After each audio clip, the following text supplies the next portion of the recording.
Dan pemirsa, untuk membahas bagaimana proyeksi IHSG dan pergerakan pasar modal pada hari ini, kita sudah tersambung melalui line Zoom bersama dengan Mbak Sulistina Primasuci, Head of Investor Relation Mandiri Utama Sekuritas. Selamat pagi Mbak Sulis, apa kabar? Ya, selamat pagi Mbak Uca, kabar baik. Baik, terima kasih banyak Mbak Sulis sudah bergabung di Market Buzz IDX Channel. Mbak Sulis, akhirnya IHSG rebound ke posisi 7 ribuan begitu ya setelah hampir sebulan.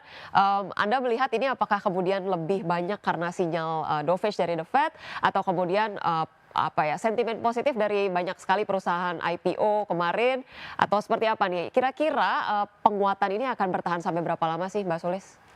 Oke, baik, selamat pagi buat teman-teman investor. Nah, memang, di hari kemarin akhirnya IHSG mencatatkan, kenaikan yang positif ya karena berhasil breakout level psikologis 7.000. Memang untuk sentimennya sendiri itu, lebih kepada, terkait ekspektasi penurunan suku bunga dari BI ya yang akan diumumkan pekan depan tanggal 16 Juli yang mana itu, mengundang, adanya investor asing, untuk inflow ya di beberapa banking, terutama kemarin yang cukup masuk besar itu di BBRI. Jadi untuk di pekan ini sampai dengan pekan depan itu masih akan diiringi sentimen-sentimen positif gitu terkait dengan ekspektasi penurunan suku bunga ataupun yang tadi seperti Mbak Ocha sampaikan masih cukup ramai di saham-saham yang baru listing ya atau baru Baik. IPO. Baik, tapi sejauh ini perkiraan untuk penurunan suku bunga Bank Indonesia di bulan ini dan juga seiring dengan suku bunga The Fed, penurunannya ini kemungkinan besar akan benar-benar terjadi kah Mbak Sulis kalau misalnya menyesuaikan dengan data-data ekonomi yang ada sejauh ini? Oke, kalau untuk suku bunga BI ya melihat, rupiah yang cukup stabil, saat ini, itu masih ada peluang cukup besar untuk menurunkan minimal 25 basis point di pekan depan. Tapi kalau dari sisi, suku bunga The Fed yang akan diumumkan akhir Juli, tanggal 31 Juli nanti, itu kecenderungan untuk turun, pada bulan, Juli ini masih belum gitu, tetapi diproyeksikan, akan turun di sekitar bulan, September ya untuk pemangkasan suku bunga The Fed. Karena kalau kita lihat dari sisi, data, ekonomi di US itu masih cukup solid terutama di bagian ketenaga kerjaannya. Baik, berarti artinya ada potensi yang cukup tinggi untuk kemudian penurunan suku bunga Bank Indonesia seiring dengan rupiah dan juga data-data ekonomi yang ada. Tapi juga untuk The Fed ini masih cenderung wait and see begitu ya. Baik, Mbak Betul. Sulis, terkait dengan sentimen global sendiri terkait dengan Trump yang beberapa waktu lalu sempat mengumumkan akan menaikkan tarif tembaga 50% ya per 1 Agustus. Anda melihat gonjang-ganjing ini sudah mereda, sudah terprice in di pasar modal atau masih punya impact yang akan cukup signifikan nih Mbak Sulis? Oke, kalau untuk, dari sisi tarif ya, yang mana, informasinya itu akan mulai efektif di tanggal 1 Agustus nanti, itu masih, kemungkinan sudah terefleksi ya dari penurunan IHSG di Ya. beberapa waktu ke belakang. Jadi memang, saat ini, posisi IHSG sudah mulai price in dan, akan mulai ada perubahan arah tren ya, untuk positif kembali. Baik, akan ada perubahan arah tren seiring dengan sentimen-sentimen yang ada begitu. Ada hal-hal yang juga perlu kita cermati nggak sih Mbak, selain daripada tadi ya proyeksi penurunan suku bunga, kemudian juga ada penguatan dari saham-saham yang baru saja IPO. Ini ada data-data atau hal-hal lain yang kemudian juga bisa menopang IHSG dan menguatkan investor nih bahwa IHSG dalam jangka menengah ini bisa terus mengalami kenaikan, Mbak Sulis.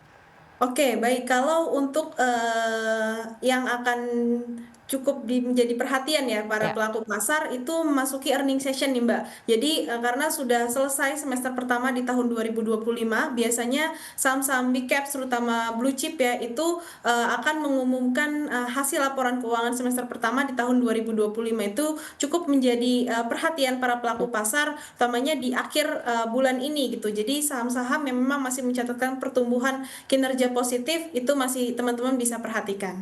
Baik, ada perhatian yang besar kepada saham-saham big caps, khususnya mungkin saham-saham perbankan juga begitu ya.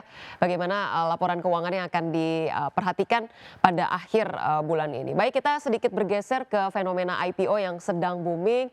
Kemarin mulai dari ada CDIA, kemudian ada SPR, Pesat begitu ya. Ada banyak sekali saham-saham yang ARA gitu ya. Bahkan saham-saham kemarin pun ada Meri, Bilog begitu ya. Cek ini juga ARA begitu.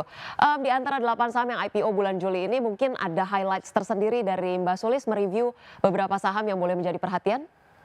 Oke, kalau dari saya ya cukup banyak memang, IPO di bulan ini, terutama Mhm, tadi ada 8 yang seperti Mbak Ocha sampaikan. Saya ada 2 saham yang saya highlight. Yang pertama itu ada CDIA, ya ini memang yang paling, ramai gitu ya, ya karena oversubscribe-nya sampai dengan 400 kali, ya. gitu. Jadi selanjutnya untuk, katalis positifnya CDIA ini merupakan anak usaha dari TPIA, jadi memang masih terafiliasi dengan, Pak Prajogo yang cukup ramai ya di hari kemarin. Lalu yang kedua, itu saya highlight di koin, yang menjadi katalis positifnya itu memang melihat dari track record, underwriter-nya yang cukup baik, lalu juga, dari sisi, bisnisnya, itu memang bisnis kripto ya, yang memang saat ini, cukup ramai dan kalau kita lihat dari segi fundamentalnya itu penjualannya hampir 100 miliar dan profitnya sudah mencapai 40 M gitu. Jadi dari segi fundamentalnya pun cukup baik dan juga dari keduanya Baik. ini sama-sama rencana alokasi dana IPO-nya untuk melakukan ekspansi dan juga modal kerja ya untuk perkembangan bisnisnya. Makanya saya cukup positif untuk kedua saham ini. Baik, ada proyeksi yang sangat positif dari Mbak Sulis tadi ya terkait dengan CDIA masih hype-nya tinggi sekali setelah oversubscribe 400 kali begitu ya. Kemudian juga koin kinerjanya cukup baik secara profit. Mbak Sulis kita akan bahas lebih lanjut lagi terkait bagaimana proyeksi IHSG tapi akan kita lanjutkan usai jeda berikut ini. Pemirsa IDX Channel jangan kemana-mana, tetaplah bersama kami.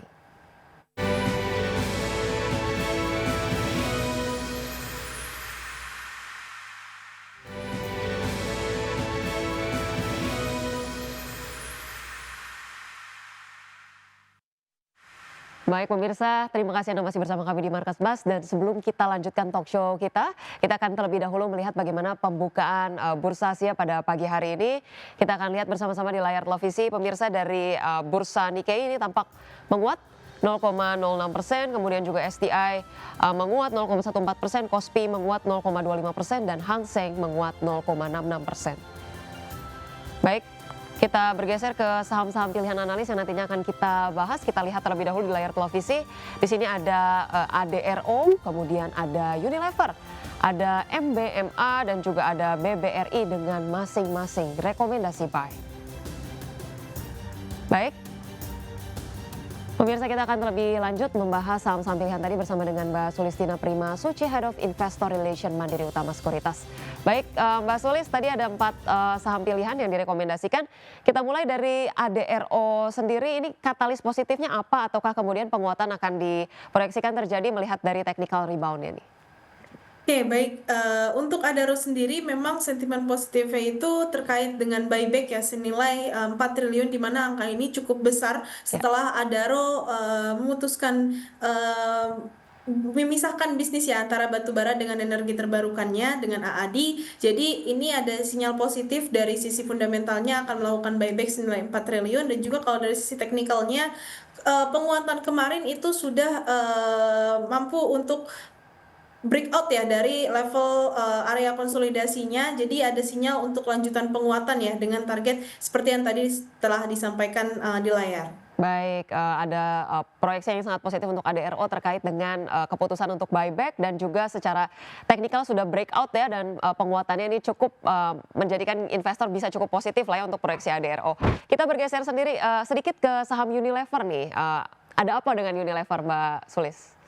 Oke, kalau untuk, Unilever sendiri memang ini saya melihat dari sisi, teknikalnya ya. Jadi Ya. memang untuk, trading short term, atau swing trade terlebih dahulu teman-teman investor, kalau dilihat dari sisi teknikalnya ini ada potensi, rally based rally ya dari, sisi penguatannya. Jadi kalau secara tren, itu udah menunjukkan, sinyal tren, bullish, jadi potensi untuk bisa melanjutkan penguatan ya ke target terdekat sekitar 1.720 dengan support 1.520. Baik, Unilever diproyeksikan dengan penguatan yang positif melihat arah teknikalnya ya. Kita ke MBMA, seberapa menarik sih MBMA, Mbak Sulis di tengah saham-saham komoditas lainnya?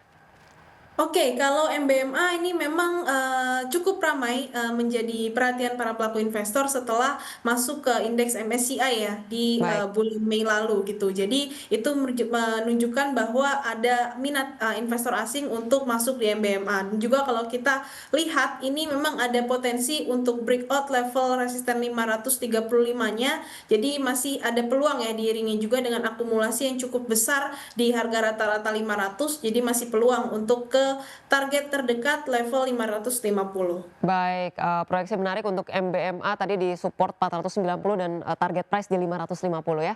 Kita ke BBRI, Mbak Sulis, usai kemarin menguat 5%, seberapa jauh BBRI masih akan menguat? Apakah kemudian hari ini adalah hari yang paling tepat juga untuk entry level? Seberapa positif proyeksinya untuk BBRI? Oke, kalau untuk, BBRI ya memang menjelang, pengumuman rilis laporan keuangan tengah tahun di, semester pertama tahun 2025 ini, jadi ada sinyal positif juga dari adanya ekspektasi penurunan suku bunga BI. Oke. Jadi di pelemahan hari ini atau koreksi hari ini, teman-teman bisa masuk untuk entry level ya, Ya. dengan target terdekat itu ke level 4.050. Jadi memang, koreksi hari ini teman-teman bisa pantau untuk buy on weakness ya. Baik, koreksi tipis gitu ya, dimanfaatkan untuk buy on weakness karena masih ada prospek yang cukup cerah dari arah potensi penurunan suku bunga gitu ya. Baik, di Betul. antara banyaknya ataupun 4 saham perbankan big caps, tadi BBRI sudah kita bahas, mungkin sedikit ulasan untuk BBCA, BBNI, dan BMRI, seberapa menarik nih untuk kita kemudian juga perhitungkan di perdagangan hari ini atau pekan depan nih, Mbak Sulis? Oke, kalau untuk, saham big bank ya, terutama di BBCA, BRI, BNI, maupun BMRI, memang, ini teman-teman mulai bisa lihat performa kinerja bulanannya di bulan Mei lalu. Saya coba rekap dari 4 big banks itu, yang masih mencatatkan pertumbuhan hanya di BBCA dan BMRI. Baik. BBCA itu di bulan Mei lalu tumbuh sekitar 16% year on year labanya, kalau BMRI itu hanya tumbuh sekitar 0,16%. Memang yang masih menjadi tertekan dari sisi kinerjanya itu di BBNI sama di, BMRI sorry, di BBNI dan juga di, BBRI ya. Ya, Cuma dari segi kinerja penurunan harga sahamnya itu BBRI yang cukup menarik karena turunnya sudah, lumayan baik. signifikan. Baik, tadi secara kinerja fundamental ada proyeksi, mmm, apa ya, fundamentalnya cukup baik untuk BBCA dan juga BMRI tadi ya. Tapi kalau secara valuasi sendiri tadi kalau BBRI, jelas gitu ya masih ada proyeksi yang cukup menarik. Kalau untuk, BBCA, BMRI nih mungkin, valuasinya seperti apa sih? Sudah cukup oke atau belum nih, Mbak Sulis? Oke, kalau untuk, BBCA dan juga BMRI ini memang masih ada kecenderungan ya. Jadi kalau divaluasi saat ini itu, masih cukup mahal harganya. Ya. Jadi teman-teman mungkin masih bisa perhatikan ya untuk koreksinya, entry level lagi. Baik, untuk, BBCA dan BMRI valuasinya masih cukup tinggi, jadi, nantikan aja arah retracement gitu ya, ada retracement dikit boleh entry gitu ya. Baik, Betul. saya ingin, bahas lagi Mbak Sulis terkait dengan, saham-saham yang IPO kemarin, kita kedatangan sektor baru gitu ya di dunia pasar modal, ada sektor edukasi, satu-satunya berarti ini saham Meri begitu ya. Anda melihat proyeksinya seperti apa sih untuk, sektor edukasi yang baru gitu di pasar modal Indonesia?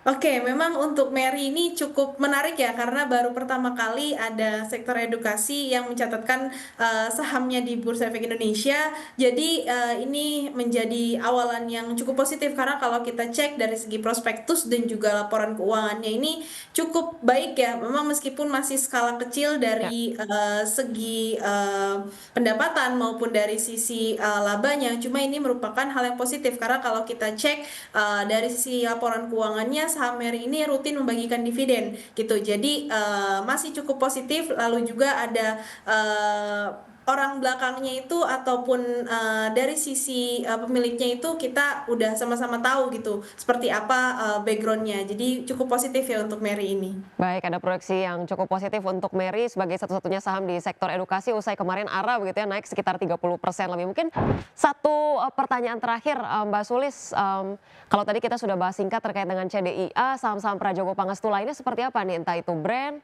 Cuan, atau TPIA, proyeksinya akan seperti apa? Oke, kalau untuk, saham-saham Pak Prajogo yang lainnya seperti di Brand, Cuan, TPIA, PTRO, dan juga BRPT, ini saya concern di, Cuan dan juga di BRPT gitu. Karena kalau Cuan itu terdekat ya di pekan depan itu akan stock split 1/10 di tanggal 15 Juli, memang sempat ada mundur yang tadinya di tanggal 10 Juli menjadi, tanggal 15 Juli untuk efektif stock split 1/10 dan juga, BRPT yang memang, ada katalis terkait anak usaha di bidang properti ya, PT Ya. Gria Idola itu akan melaksanakan IPO. Jadi di 2 saham PAPP itu yang saya concern di Cuan dan juga BRPT yang sama-sama memiliki sentimen. Baik, itu dia ulasan singkat bagaimana proyeksi saham-saham dari Prajogo Pangestu yang boleh menjadi watchlist begitu ya dalam perdagangan hari ini dan juga pekan terdekat ini. Baik, terima kasih banyak Mbak Sulis, tadi sudah diulas banyak begitu ya bagaimana kemudian mungkin saat ini investor bolehlah sedikit bereuforia gitu ya sembari menantikan juga kemudian penguatan tadi ya saham-saham big banks masih akan melesat begitu dan memberikan strategi yang juga sudah sangat sesuai begitu ya untuk investor menyesuaikan tadi ya terkait saham komoditas gitu ya ada saham-saham yang juga IPO. Terima kasih banyak untuk insight-nya Mbak Sulistina Primasuci, Head of Investor Relation Mandiri Utama Sekuritas sudah bergabung di Market Plus. Sampai berjumpa kembali, salam sehat selalu Mbak Sulis. Ya, terima kasih Mbak Uca. Selamat pagi.